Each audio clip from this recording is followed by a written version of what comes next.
What is going on, all you friends, true believers, and newcomers alike? It's Superfly Comics Guy here, and last time we took a look at Daredevil by Ed Brubaker, so today we're continuing with another Ed Brubaker book. We've looked at Captain America by Ed Brubaker Volume 1, we've looked at Death of Captain America, we've looked at Captain America Lives, so now it's time for Volume 4, The Trial of Captain America Omnibus, which has just gotten a reprint this past week. So I'm here to help you decide if that's something you want to pick up or not. We'll be taking a look at the cover, the spine, the contents collected, the build quality, and a flip through of the stories where I can share some of my thoughts, opinions, and recommendations. So if you enjoy the video at any point, you know how to show it, and feel free to toss your own opinions down there below, and I will have a discussion with you. But with that, sit back, relax, grab your shield, whatever, I don't know. Let's have a good time taking a look at this book. Okay guys, welcome. Hope you're nice and comfy here. We got the dust jacket to this omnibus.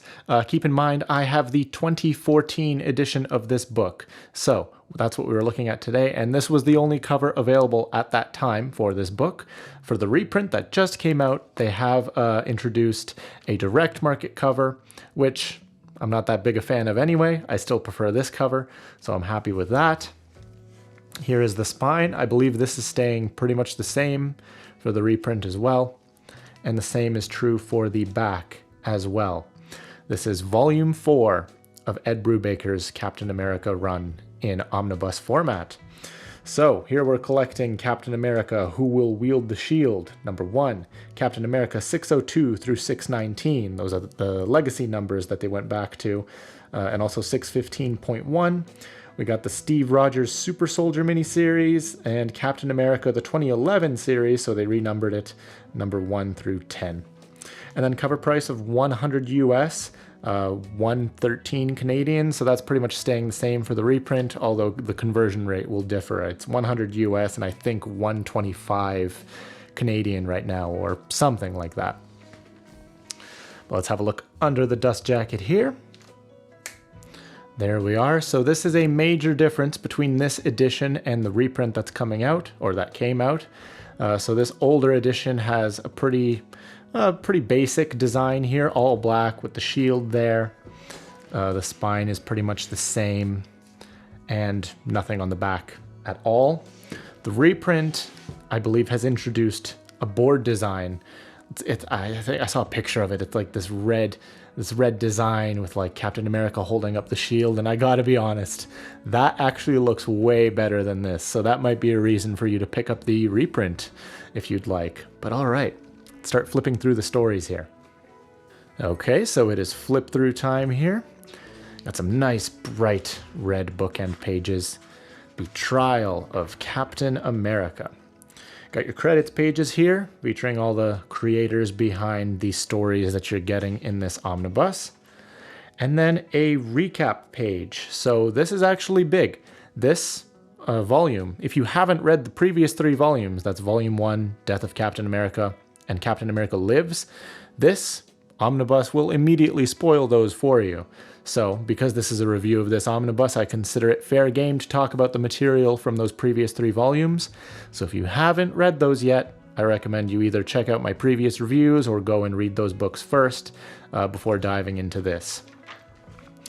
So yeah, by this point in the story, the big focus of Ed Brubaker's run has been the Winter Soldier, the reintroduction of Bucky Barnes back to the mythos of Captain America, coming back as the Winter Soldier in Volume 1. And then, Cap was eventually able to bring him back over to the side of good. And then lots of inspiration from these stories would actually inspire the MCU, for example, movies like Captain America, the Winter Soldier. And actually a lot of material from this omnibus I found was very similar to Captain America Civil War, that movie. So that was cool to see. But yeah, and then in Volume 2, Steve Rogers seemingly was assassinated, and somebody else had to take up the mantle of Captain America.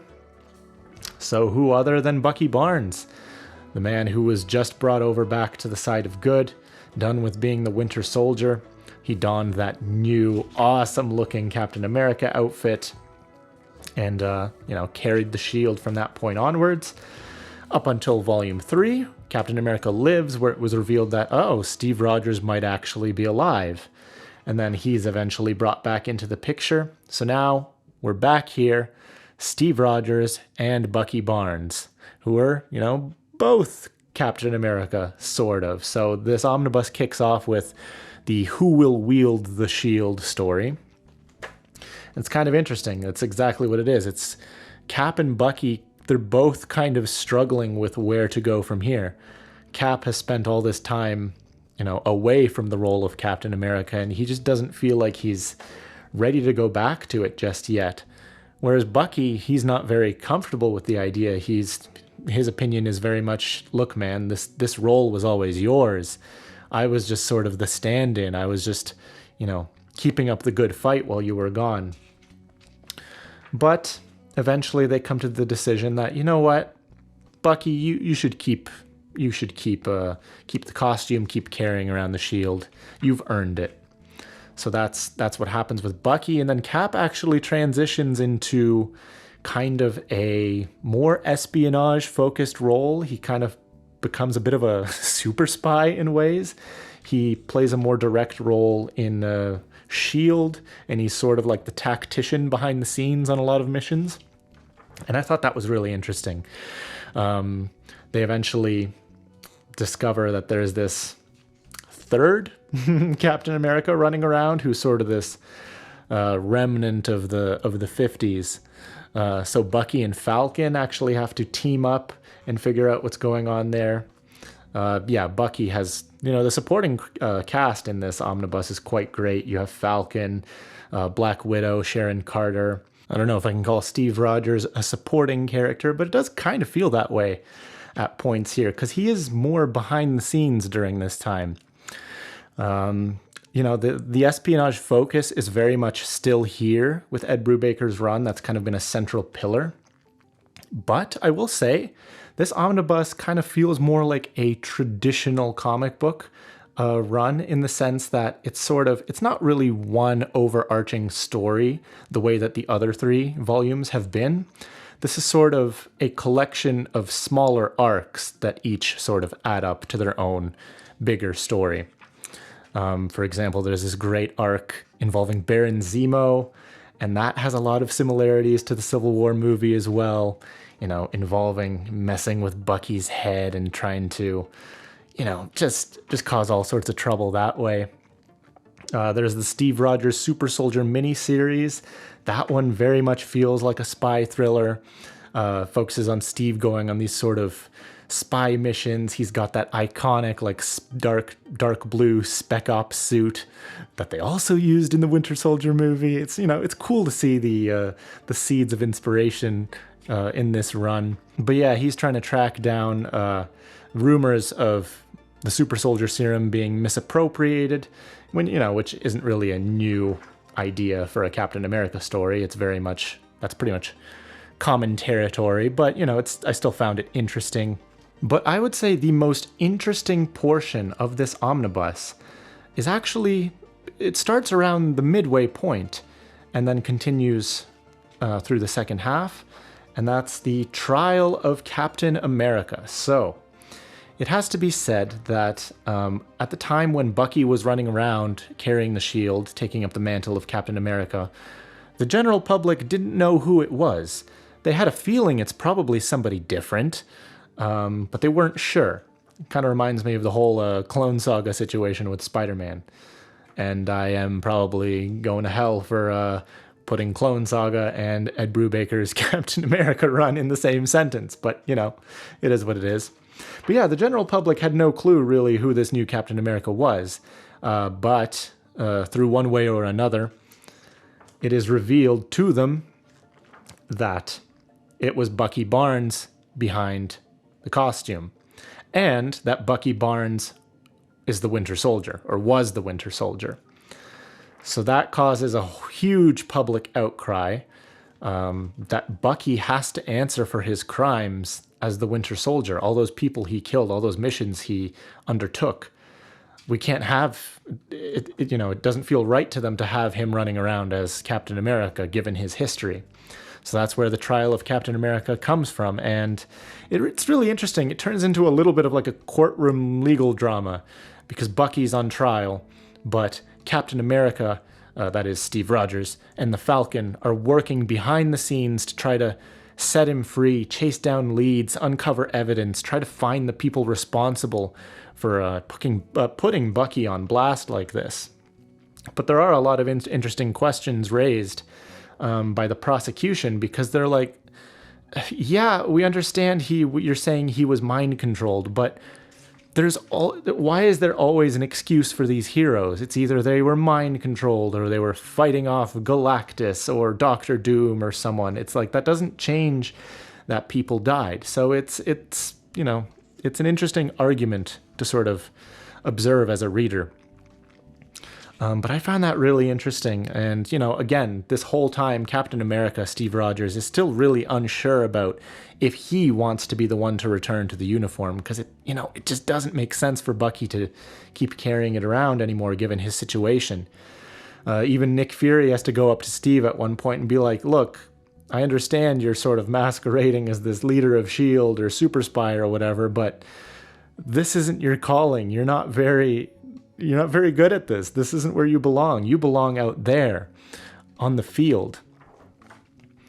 But yeah, just watching how everything unfolds is really, really interesting. I don't want to spoil more of that. But I will say the whole second half of the Omnibus, I think I enjoyed even more than the first half. There are every now and then some sort of random one-offs, fill-in issues. I didn't really find those super interesting. I was more interested in the sort of political drama, the overarching story. But those weren't bad. There's a fun series in here called American Dreamers where it involves, Captain America being attacked in the dream world. So that's really interesting. Captain America has moments where he's struggling with his powers throughout this run. He finds that he's reverting to his pre-serum self. He's losing his abilities and he's not sure where that's coming from. And that leads to some interesting stories as well. But overall, really, really good. The art in this omnibus, once again, like the others, is excellent. It's so action-packed, so cinematic. It works so well. You do have a large variety of artists in this omnibus compared to the previous volumes. So Butch Geist, Steve McNiven, Alan Davis.